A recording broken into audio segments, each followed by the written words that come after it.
মোচ blade দিয়ে কাটা যাবে না, এটা নিষেধ, এটা শিষ্টাচার। 2, দাড়ি বড় করা, চেঁচে ফেলা কাবিরা গুনাহ, ছোট করাও কাবিরা গুনাহ।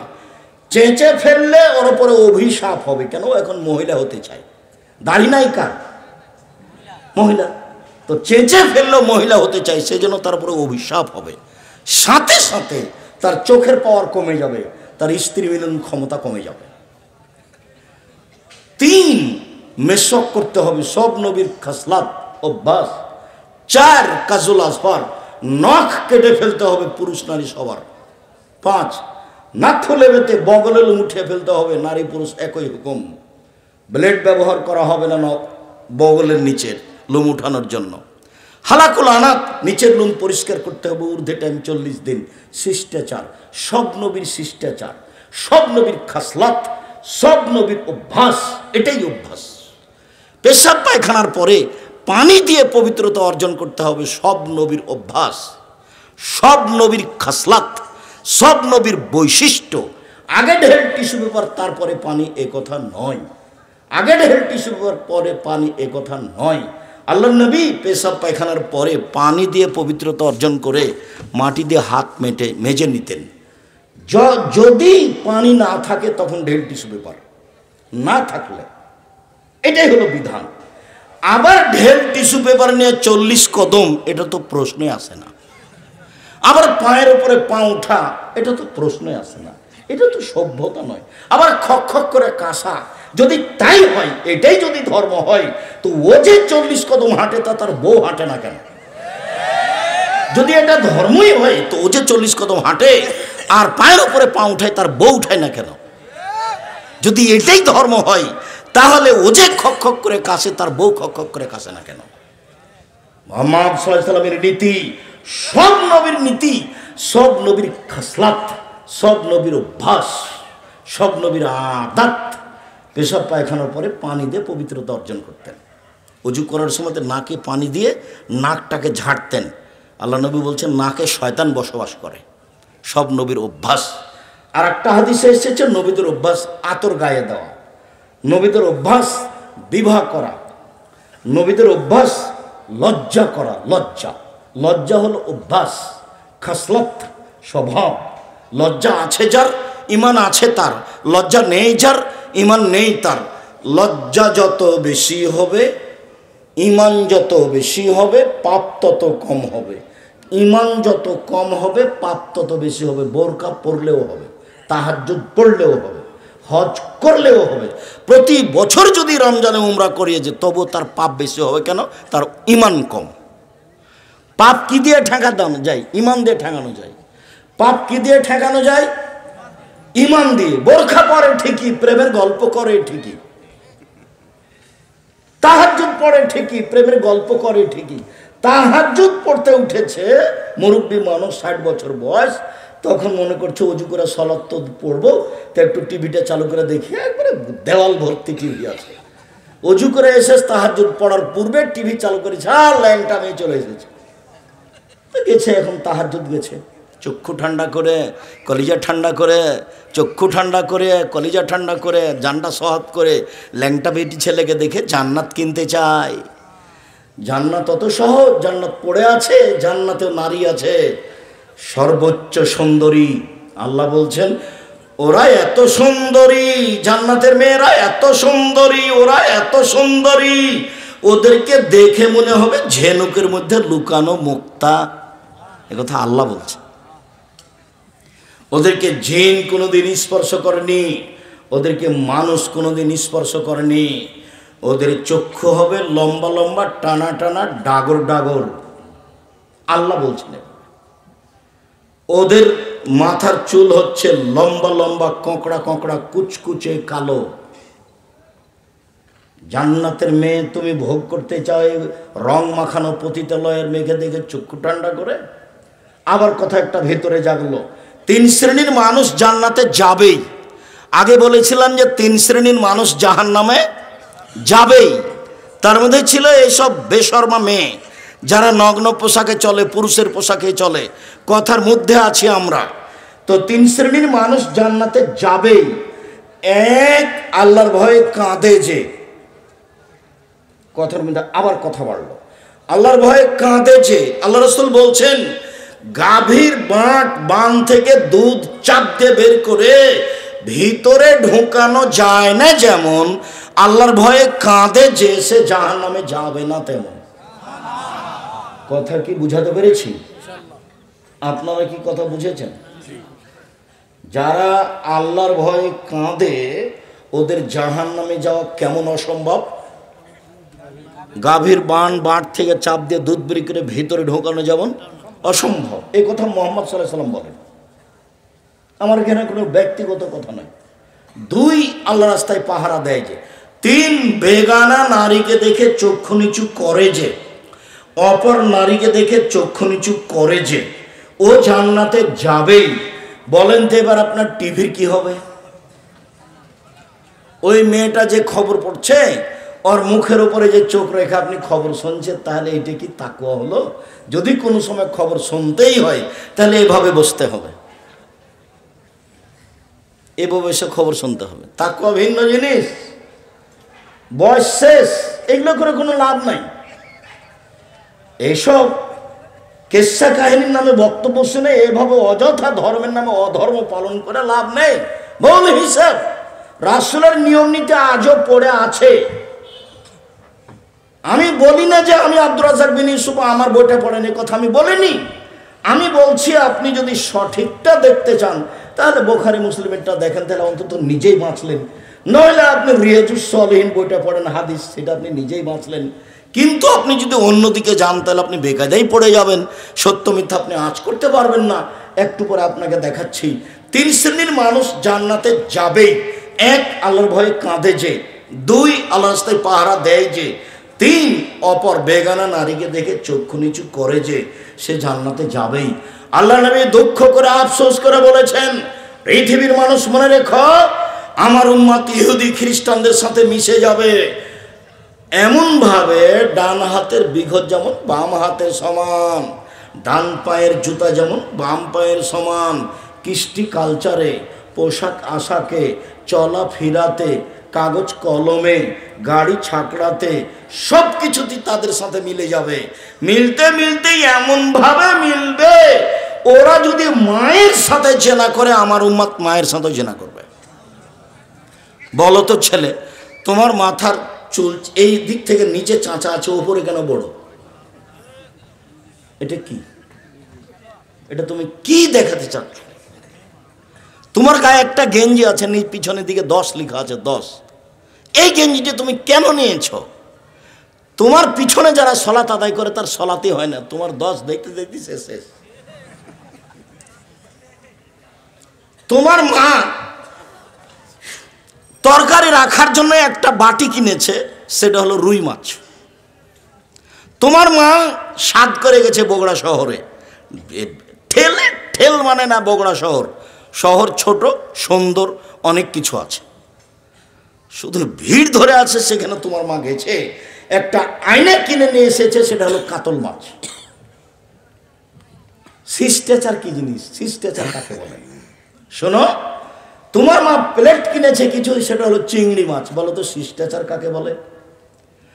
তোমার বাপ একটা তোমার ছোট বোনের পেশাব পায়খানার জন্য পট কিনেছে, সেটা হলো ঘোড়া পট।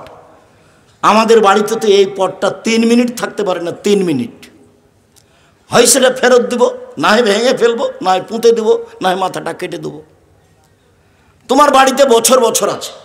তোমাকে আর তোমার মাকে আর তোমার বাপকে যদি আমি আব্দুর রাজ্জাক বিন ইউসুফ অশিক্ষিত প্রমাণ করতে না পারি, জাতির সামনে বক্তব্য দেব না। এটা বগুড়া, রংপুর, দিনাজপুর, লালমিহাট, নীলফামারী, কুড়িগ্রাম, পঞ্চগড়, ঠাকুরগাঁ, গাইবান্ধা, জয়পুরহাট, এইসব ডিস্ট্রিক্টে 3টে জিনিস খারাপ আছে খুব বেশি অন্য জেলার চেয়ে।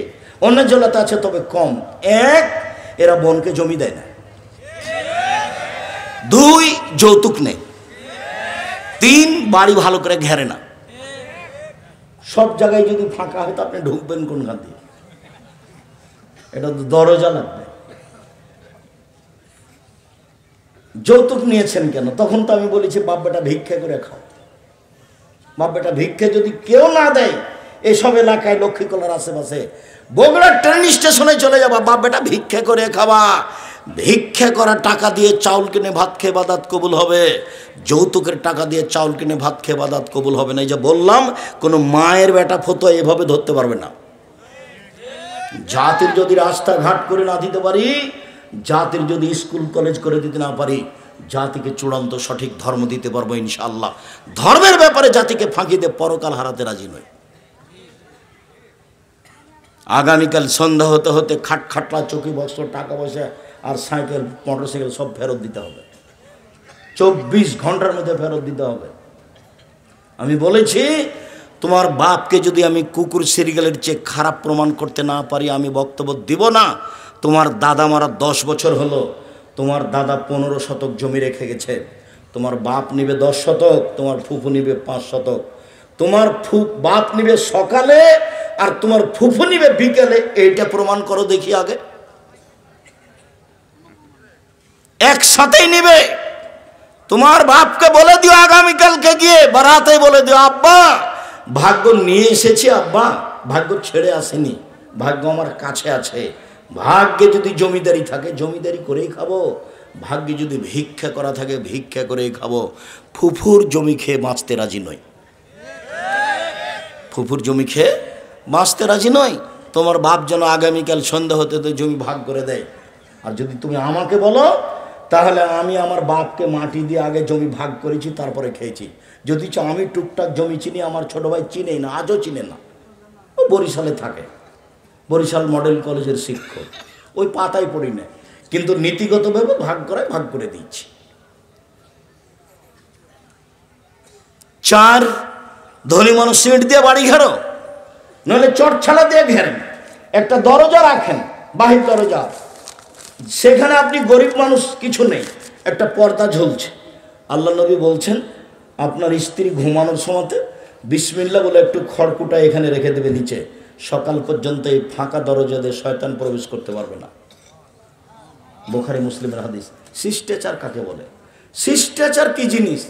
1, বেটিকে বিদ্যে শিখিয়ে দিল, 2, বেটিকে শিষ্টাচার শিখালো, 3, মেয়ের বিবাহ দিয়ে দিল।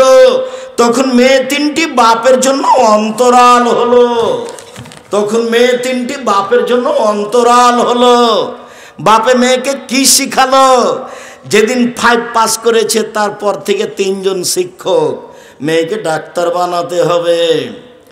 8-এর পরে 4 জন শিক্ষক, তারপরে ম্যাট্রিক পাস করার পরে ইন্টার পাস করলে বিশ্ববিদ্যালয়ে ভর্তি হতে হবে।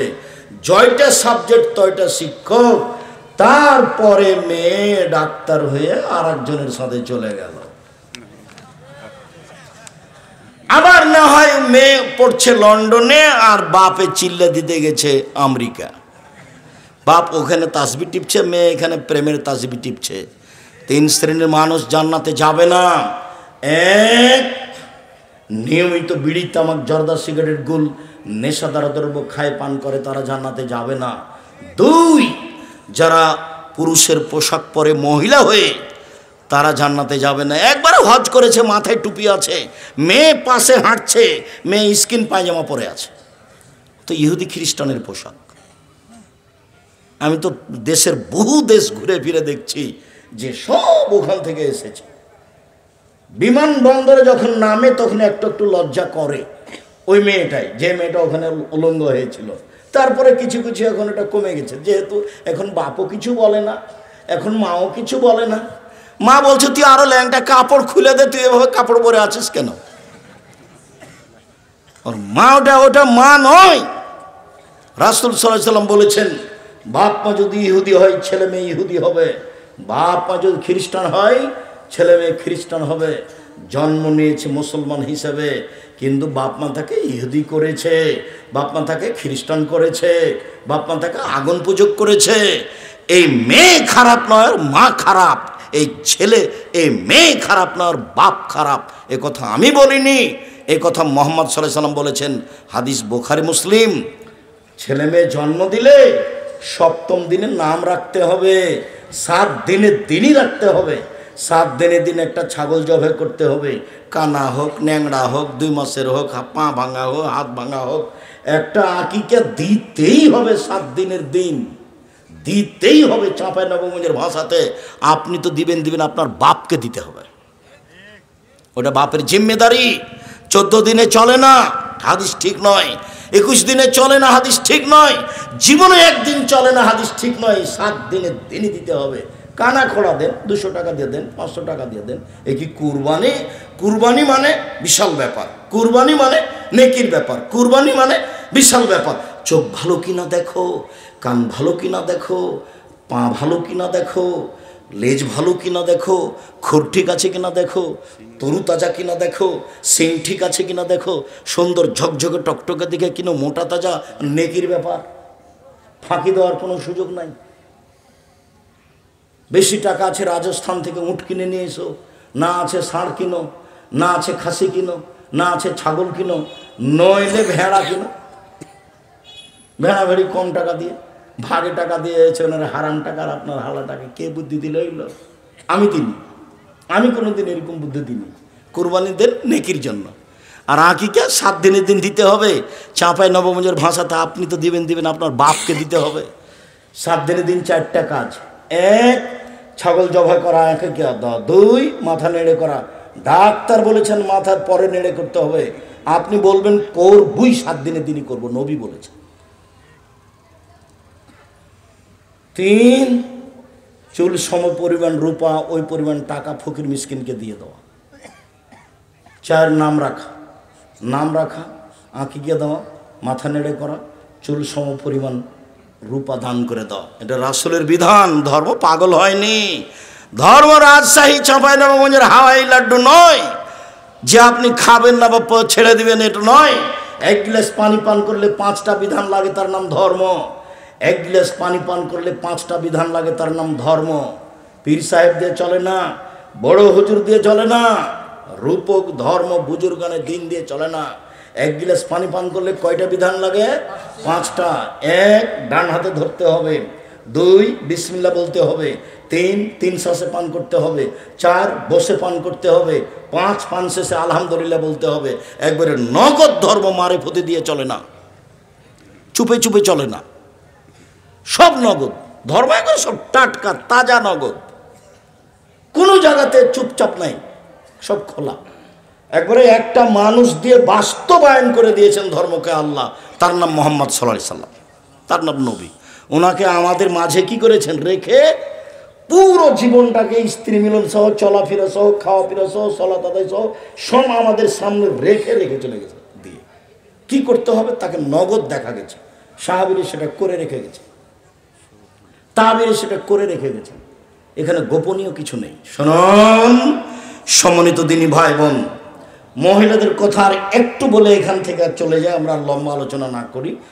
মহিলাদের জন্য 4টা কাজ করলে জান্নাতের সব দরজা খোলা। 1, 5 ওয়াক্ত সালাত। 2, হালাল রুজি। 2, রমজান মাসের রোজা সিয়াম। 3, স্বামীকে মেনে চলা। 4, জেনায় লিপ্ত না হওয়া।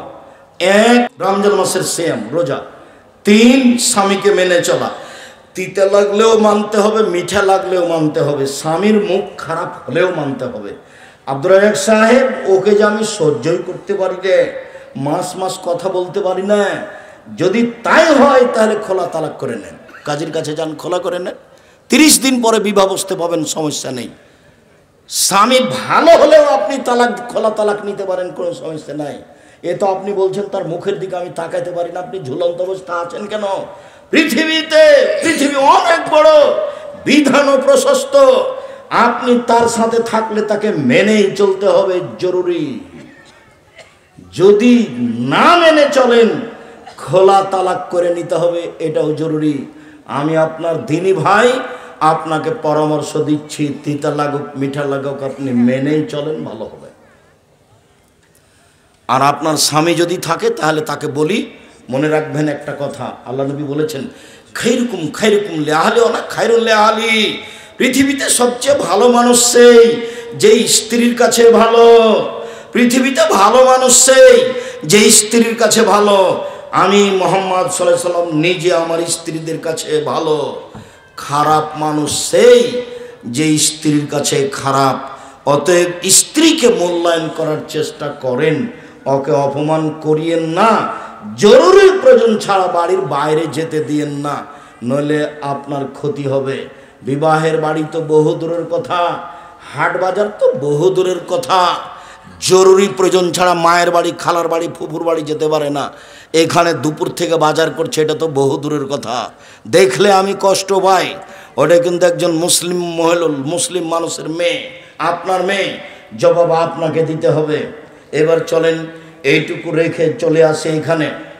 সম্মানিত দিনী ভাই বোন, আমার হাতের দিকে দেখেন, অল্প কয়েক মিনিট এক কোরআন মাজিদের আয়াত বুঝাই, এক খেয়ালে চেয়ে থাকবেন, 19-20 হয় না যেন। উপস্থিত বৈঠকের দিনই বোন, এই মেয়ে কথা বলছো কেন? এদিকে দেখো, আল্লাহ বলছে আতিউল্লাহ আতিউর রাসূল ওয়ালা তুবতিলু আমালাকুম। পৃথিবীর মানুষ আল্লাহকে মানো, 1। 2, পৃথিবীর মানুষ নবীকে মানো। 3, পৃথিবীর মানুষ তোমরা তোমাদের আমলকে বাতিল করো না। 3 নম্বর বাক্যের সাথে আগের 2টা বাক্যের মিল নেই। আবার বুঝাই, 1, পৃথিবীর মানুষ আল্লাহকে মানো, আল্লাহ বলছেন। পৃথিবীর মানুষ নবীকে মানো। 3 নম্বর বাক্য যদি এমন হতো তাহলে ভালো হতো, তাহলে তোমরা জান্নাত পাবা। তাহলে মিল ছিল, 1 আল্লাহকে মানো, 2 নবীকে মানো, 3 তাহলে জান্নাত পাবা। এটাতে মিল হচ্ছে না কথাটা? কিন্তু আল্লাহ এভাবে বললেন না। 1 আল্লাহকে মানো, 2 নবীকে মানো, 3 তোমাদের আমল বাতিল করো না। বলেন তো শেষের বাক্যের সাথে আগের 2টার কি মিল হলো? মিল হয়নি। তো কি কথা তাহলে? 1 আল্লাহকে মানো মানে শিরক করো না। শিরক করলে 3 নাম্বার আমল বাতিল হবেই। 2 নবীকে মানো মানে বেদাত করো না। বিদাত করলে আমল বাতিল হবেই। হুজুর যত বড়ই হোক, পাগড়ি যত বড়ই হোক, জুব্বা যত বড়ই হোক, বিচার মাঠে রেহাই হবে না। কবি নজরুল ইসলাম বলেছেন, মসজিদের পাশে কবর দিও ভাই, তাহলে এই গুনাহগার গোরাজাব হতে পাইবে রেহাই। যদি তাই হয় তাহলে মানুষ মরার সময়তে বলবে ছেলেকে, বেটা একটা মসজিদ তৈরি করো, বেটা আমাকে সেখানে কবর দিও। আমি বলেছি মসজিদের পাশে কেন? যদি আপনার বাপের কবরটা কাবা ঘরের নিচে হয় তবুও হবে না। বিচারের মাঠে বিচার আমল দিয়েই হবে। কি দিয়ে বিচার হবে? আমল দিয়েই হবে। আমি মানহানি করিনি ঠাকুরের। ঠাকুর বলেছে ও কালিমা তোমার আকাশ, ও কালিমা তোমার বাতাস। তখন আমি বলেছি তোর বাপের আকাশ। ঠাকুর এই কথা বলতে পারে, আমি তো এই কথা বলতে পারি না। আমি বলি না, আমার ছেলে বলে না, আমার মেয়ে বলে না, আমার পরিবার বলে না, মুখ দিয়ে উচ্চারণ করি না। ঠাকুর বলতে পারে ও কালিমা তোমার আকাশ, ও কালিমা তোমার বাতাস। ও মা তোমার আকাশ, ও মা তোমার বাতাস। মাকে মাকে একটু একটু পড়াশোনা করো, একটু হিসাব নিকাশ হয় না? আমি তো বহুদিন থেকে বলে আসছি, আমার জানা অনুপাতে 71 সাল থেকে এখন পর্যন্ত কোনো শিক্ষিত মানুষ শিক্ষামন্ত্রী হয়নি। ঠাকুর বললো ও কালিমা তোমার আকাশ তোমার বাতাস, আর আমার ছেলে মেয়ে দিনরাত বলবো ও কালিমা তোমার আকাশ তোমার বাতাস। এ হতে পারে না। আমি তখন বলেছি তোর বাপের আকাশ। তো 5,000 কোটি টাকার মামলা হলো সিলেটে, আমি ঠাকুরের নিন্দা করেছি। জজ আমাকে বলছে, আব্দুর রাজ্জাক সাহেব আপনি কি পিস টিভির আলোচক? আমি বললাম জি হ্যাঁ। তখন জজ বলছে আপনার মামলাটা খারিজ করে দিলাম। সম্মানিত দিনী ভাই বোন, আমি যে কোনটা আপনাকে বুঝাই, কেন যে সব এরকম হয়ে গেল। আলেম ওলামা যদি একটু চিন্তা ভাবনা করতো তাহলে তো একটা হতো। আল্লাহকে মানো মানে শিরক করো না। আর বগুড়াতে কাছাকাছি শিরক অনেক, তবে চট্টগ্রাম, বরিশাল, সিলেট, নোয়াখালী, কুমিল্লা শিরক দিয়ে ঢাকা আছে। নবীকে মানো মানে বিদাত করো না।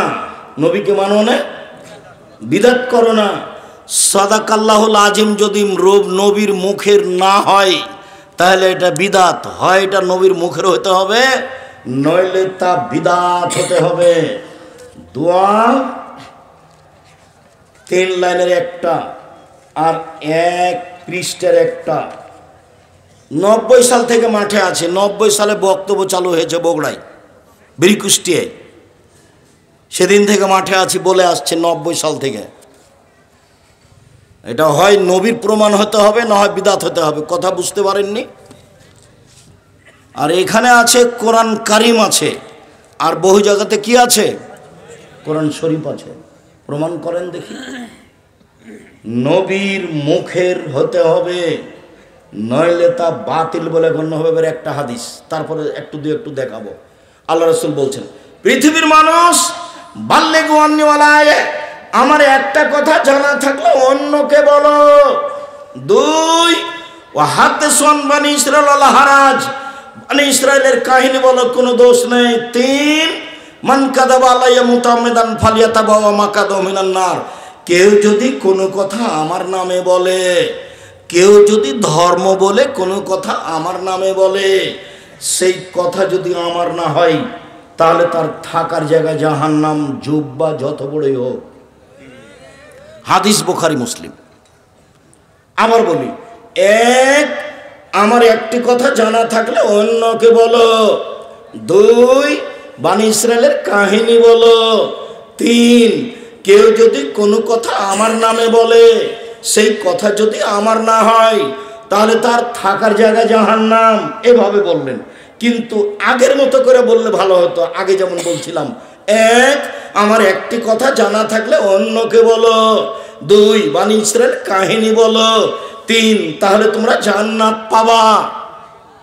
এভাবে হলে কথাটা মিল হতো না? মিল হতো। 1 আমার একটি কথা জানা থাকলে অন্যকে বলো। একটা মানুষ আপনার সামনে বাম হাতে পানি খাচ্ছে, তখন আপনার কথা জানা, এই ছি ছি ছি ছি ছি ছি, বাম হাতে শয়তান খায়। ভাই ডান হাতে ধরেন, ডান হাতে ধরেন। এই যে আমার একটা কথা জানা আছে বলে দিলা, এই যে একটা কথা জানা আছে বলে দিলে, এটা বলে দিবা। ভয় না, তবে সুলিও হবে না, ফাঁসিও হবে না। ও বলতে পারে, আরে ছাড়েন, ডান হাত আল্লাহর দেওয়া, বাম হাত আল্লাহর দেওয়া, আপনি অত কথা ছাড় বলেন তো, সব হাদিস তুলে রাখেন, খাচ্ছি। এটাকে বলতে পারে, আপনার সুলিও হবে না, আপনার ফাঁসিও হবে না, আপনি বলেন। আল্লাহ নবী বলছে, আমার একটা কথা জানা থাকলে অন্যকে বলো, আপনি বলেন। আল্লাহ নবী বলছেন, বানি ইসরাইলের কাহিনী বলো, কোনো দোষ নেই, মানে সত্য কাহিনী বলো। যেমন 1 মিনিট, হাজার বছর আগেকার একটা কাহিনী। একটা লোকের কাছে জমি কিনে নিয়েছে। জমি কিনে চাষ শুরু করতে একটা স্বর্ণের পাতিল পেয়েছে। তখন জমি ক্রেতা স্বর্ণের পাতিল নিয়ে বিক্রেতার কাছে গেছে, গিয়ে বলছে, আপনি আপনার স্বর্ণ নেন, আমি আপনার কাছে জমি কিনে নিয়েছি, স্বর্ণ কিনিনি। তখন জমি বিক্রেতা বলছে, বেতলার জমা ফিহা, আমি স্বর্ণের পাতিল নিব না, আমি জমিও বিক্রি করেছি, জমির ভিতরে যা কিছু ছিল সব বিক্রি করেছি, ওটাও নিব না। এই যে এই ঘটনা হাজার বছর আগেকার কাহিনী, মানে ইসরায়েলের কাহিনী, মানে সত্য কাহিনী বলো। 1 আমার একটি কথা জানা থাকলে অন্যকে বলো। 2 বানি ইসরায়েলের কাহিনী বলো। 3 কেউ যদি কোনো কথা আমার নামে বলে, সেই কথা যদি আমার না হয়, তাহলে তার থাকার জায়গা জাহান্নাম। 1 মিনিট, আমি এখন যেটা বলছি সেটা আপনাকে আমি কষ্ট দেওয়ার জন্য বলিনি। সেটা হলো এই যে আপনি ওযু করলেন, যখন আপনি মাথা মাসা করলেন, তখন কাঁধও মাসা করলেন, এভাবে কাঁধ মাসা করলেন। তো হাদিসে এসেছে মাথা মাসা আর কান মাসা, একবারে এমনভাবে স্পষ্ট হয়ে এসেছে যে 2 আঙ্গুল কানের ভিতরে ঢুকিয়ে দিতে হবে, এই দুটা ভিতরের, এই দুটা বাহিরে, ইবহাম বৃদ্ধাঙ্গুল, ওইভাবে হাদিসে এসেছে। পা খান ধুলে কনিষ্ঠ আঙ্গুল দিয়ে এই আঙ্গুলগুলো একবারে ভালো করে একবারে পরিষ্কার করে দিতে হবে, এটা হাদিসে এসেছে। তো যদি এটাও থাকে বলেন, আর যদি এইটা আপনি বললেন না থাকে, তাহলে আপনার কি হবে? এই কথাটা আপনাকে আমি মনে রাখার জন্য বলছি। এইটা দিয়ে নয় সব জায়গাতেই, এইটা দিয়ে নয় সব জায়গাতেই। এইখানে তো আপনাকে আমি কোরআন মাজিদের ঘটনা দেখালাম, আমি একটা আপনাকে কাহিনী দেখাই। বইটার নাম মুকসিদুল মোমিনিন, সবাই জানেন। ওখানে একটা হেডলাইন আছে, অবিবাহিত ছেলে মেয়ের পড়া নিষেধ। তো কি রে, এই হেডলাইন যে দেখে সেই পড়ে, যে দেখে সেই পড়ে। আমিও পড়েছি, তো আমি যখন পড়েছি তখন আমি বিভাগ করেছি, তো এখন লেখা আছে ওখানে অনেক কথা আছে, লেখা আছে ভরা পেটে স্ত্রী মিলন হলে ছেলে ভ্যাং চায়, সফরের পূর্বে স্ত্রী মিলন হলে ছেলে টেরা হয়, চন্দ্র সূর্য গ্রহণের সময় স্ত্রী মিলন হলে ছেলে কানা হয়। এইভাবে কথাগুলি উল্লেখ করা আছে। আল্লাহর কসম, শুরু থেকে নিয়ে শেষ পর্যন্ত একটা বাক্য সত্য নয়, বরং সরাসরি কোরআনের উল্টা। কোরআনে আল্লাহ বলছেন নিসাউকুম হারসুল্লাকুম ফাতু হারসাকুম, পৃথিবীর মানুষ তোমাদের স্ত্রী তোমাদের জমি, পৃথিবীর মানুষ তোমাদের স্ত্রী তোমাদের জমি, তোমাদের ক্ষেত, তোমরা তোমাদের খেতে আসো তোমাদের ইচ্ছে মতো, সকালেই কি বিকেলেই কি দুপুরেই কি ভরা পেটেই কি সফরের পূর্বেই কি চন্দ্রগ্রহণ লাগলেই কি আর না লাগলেই কি, এ কথা আল্লাহ বলে আর এটা মানুষে বলে। অথচ পুরো আলোচনাটা শিরক, পুরো আলোচনাটা শিরক একবারে দেশ। যদি আপনি শিরক বেদাত দেখেন তাহলে মনে হবে যে এটা বিপদ সীমার উপর দিয়ে চলছে। আল্লাহ নবী বলছে লাক্কানু মাতাকুম লা ইলাহা ইল্লাল্লাহ, লোকটা মরে মরে জান যায় যায়, লোকটা মরে মরে জান যায় যায়। হাদিসে এসেছে আল্লাহ রাসূল বলছেন মুসলিম ওর পাশে বলো লা ইলাহা ইল্লাল্লাহ, মাঝে মধ্যে পাশে বলো লা ইলাহা ইল্লাল্লাহ। কেন? মান কান আখির কালামে লা ইলাহা ফাদাখালাল জান্নাহ, মানুষের শেষ বাক্যটা যদি লা ইলাহা ইল্লাল্লাহ হয় তাহলে জান্নাতে চলে গেছে। এইটা না হয়ে কোরআন মাজিদ পড়া হচ্ছে তার পাশে, অথচ তার পাশে কোরআন মাজিদ পড়তে হবে এরকম কোনো হাদিস নাই। সূরা ইয়াসিন পড়ার প্রমাণে হাদিসটি জাল, আর এটা হাদিস মুসলিম। আল্লাহর নবী বলছেন পৃথিবীর মানুষটা মরে মরে যায় যায়, তার পাশে বলো লা ইলাহা ইল্লাল্লাহ।